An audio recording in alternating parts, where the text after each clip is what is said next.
ओम शांति। आइए सभी मिलकर सुनते हैं कहानी ज्ञान का दीपक। आजकल इंसान सारे के सारे दुखी अशांत हैं क्योंकि उनका ज्ञान का दीपक नहीं जल रहा है। तो आइए सुनते हैं कहानी ज्ञान का दीपक।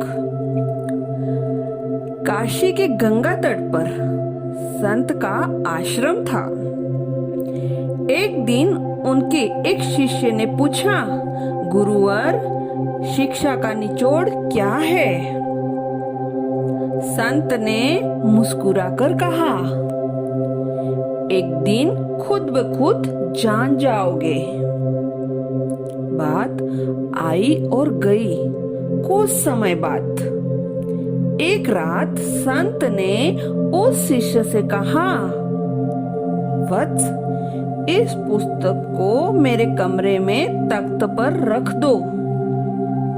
शिष्य ने पुस्तक लेकर कमरे में गया, लेकिन तत्काल लौट आया। वह डर से कांप रहा था। संत ने पूछा, क्या हुआ? इतने डरे हुए क्यों हो?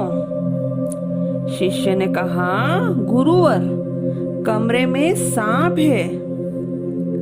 संत ने कहा, यह तुम्हारा भ्रम होगा। कमरे में सांप कहाँ से आएगा? तुम फिर जाओ और किसी मंत्र का जाप करना, सांप होगा तो भाग जाएगा। शिष्य दोबारा कमरे में गया। उसने मंत्र का जाप किया, लेकिन सांप उसी स्थान पर था। वह डरकर फिर बाहर आ गया और संत से बोला, सांप वहां से जा नहीं रहा है। संत ने कहा, इस बार दीपक लेकर जाओ। सांप होगा तो दीपक के प्रकाश से भाग जाएगा। शिष्य ने इस बार दीपक लेकर गया तो देखा कि वहां सांप नहीं था।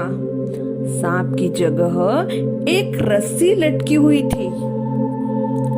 अंधकार के कारण उसे रस्सी का वह टुकड़ा सांप नजर आ रहा था।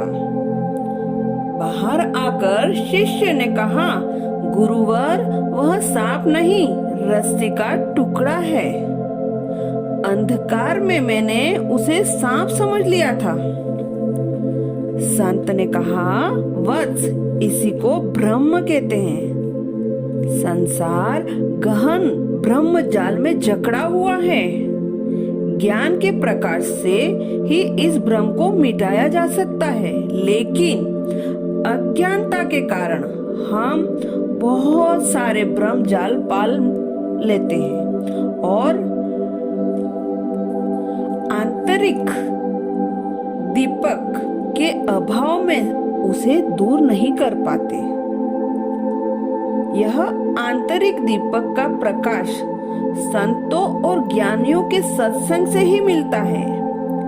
जब तक आंतरिक दीपक का प्रकाश प्रज्वलित नहीं होगा, लोग बाग ब्रह्म जाल से मुक्त नहीं हो सकते हैं। शुक्रिया बाबा, शुक्रिया। अच्छा, ओम शांति।